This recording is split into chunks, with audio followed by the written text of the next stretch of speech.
प्रधानमंत्री नरेंद्र मोदी अपने 50वें दौरे पर काशी पहुंचे। करीब 3 घंटे का समय उन्होंने बिताया, लेकिन दौरे की जो शुरुआत हुई प्रधानमंत्री की, बाबतपुर एयरपोर्ट पर जैसे ही वो पहुंचे, बनारस के पुलिस कमिश्नर, बनारस के डीएम और मंडलायुक्त को बुलाकर उन्होंने वाराणसी गैंग रेप केस के बारे में जानकारी ली और 2 टूक कह दिया कि इस तरह की घटना बर्दाश्त नहीं की जाएगी।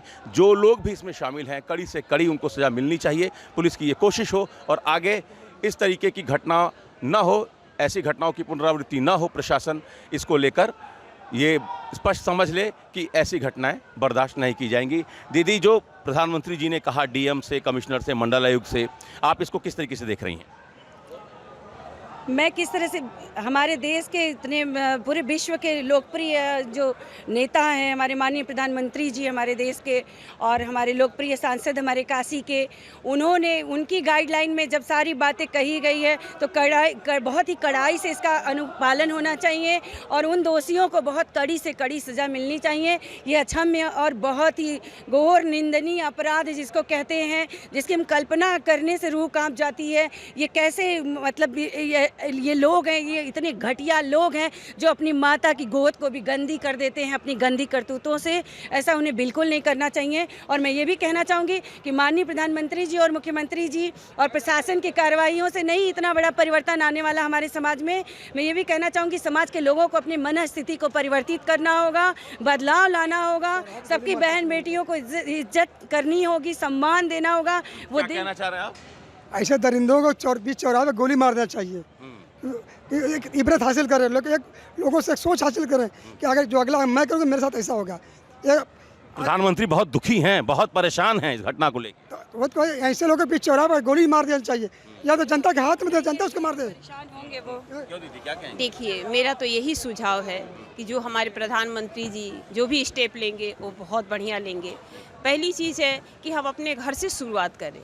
हम अपने घर से शुरुआत करें। अपनी बेटी को, अपनी बहन को, अपनी माँ को हम इज्जत देना चालू करेंगे तो फिर ऑटोमेटिक बच्चे फिर बाहर भी देना चालू कर देंगे।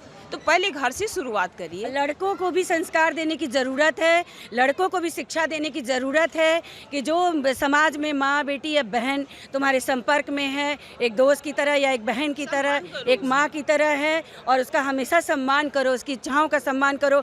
इस तरह ये जघन्य अपराध को अंजाम ऐसी आप कह सकते हैं कि बहुत आपराधिक मानसिकता ने दिया है। आप ना जाति देखिए ना धर्म देखिए, बस नारी है उसका सम्मान कीजिए। क्यों? हाँ, कि भाई नारी आदि नारी मतलब नारी हमारी आज शक्ति है।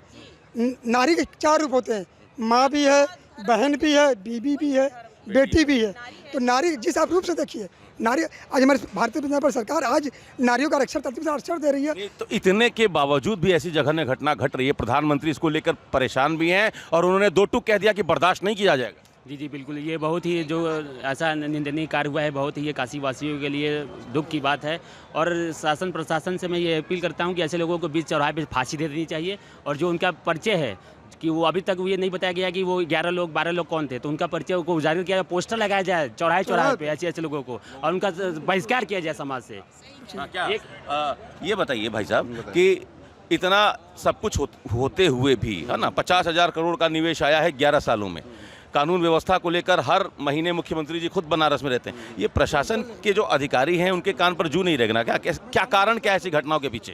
कारण ये है कि भैया जो सोशल मीडिया चल रहा है आजकल, सोशल मीडिया पे जो है कुछ चीज़ों का बैन लगाना चाहिए जो ओपन हो जाता है। और बच्चों को जो है मोबाइल से थोड़ी सी दूर करना पड़ेगा। मोबाइल से जो स्कूल कॉलेज में पढ़ाया जा रहा है, मोबाइल से जो है ज़्यादा कम जानकारी देनी चाहिए। और ये सुरक्षा की बात है कि जितने भी गलत काम करने वाले हैं उनको जो है भारत से ही निकाल दिया जाए। क्यों भैया, क्या कहेंगे? नमस्कार। बहुत ही निंदनीय घटना है और दुखद समाचार है। और जहां पर देखा जाए, हमारे भारत के यशस्वी प्रधानमंत्री और काशी के लोकप्रिय सांसद श्री नरेंद्र मोदी जी के रहते हुए यह सब घटना हो रही है। बहुत ही निंदनीय घटना है। हम यही चाहते हैं कि हमारे देश में, बनारस ही नहीं पूरे देश में, ऐसे ही शासन और प्रशासन ऐसी व्यवस्था दे ताकि आने वाले भविष्य में कोई ऐसी वारदात न हो। प्रशासनिक चूक है, मानते हैं? कहीं न कहीं थोड़ी बहुत प्रशासनिक चूक बहुत ज़रूरी है कि माना जाएगा इस पे, मगर ऐसे लोगों का समाज में बहिष्कार हो और ऐसे लोगों को कड़ी सजा दी जाए ताकि भविष्य में ऐसी घटनाएं दोबारा ना किए हो। प्रशासन अपना 100% काम नहीं कर रहा है। प्रशासन अपना 100% काम नहीं कर रहा। अगर प्रशासन जिस दिन अपना 100% काम करना चालू कर देगा, अपराध मुक्त हो जाएगा उत्तर प्रदेश और गलत काम होना सब कुछ बंद हो जाएगा। ये तो लोगों का कहना है कि प्रधानमंत्री को बनारस की चिंता है, इसलिए अपने 50वें दौरे पर जैसे ही वो बनारस पहुंचे तो यहाँ के पुलिस और प्रशासनिक अधिकारियों को बुलाकर दो टूक कह दिया कि ऐसी घटनाएं बर्दाश्त नहीं की जाएंगी। Amit Singh, TV9 UP, Varanasi.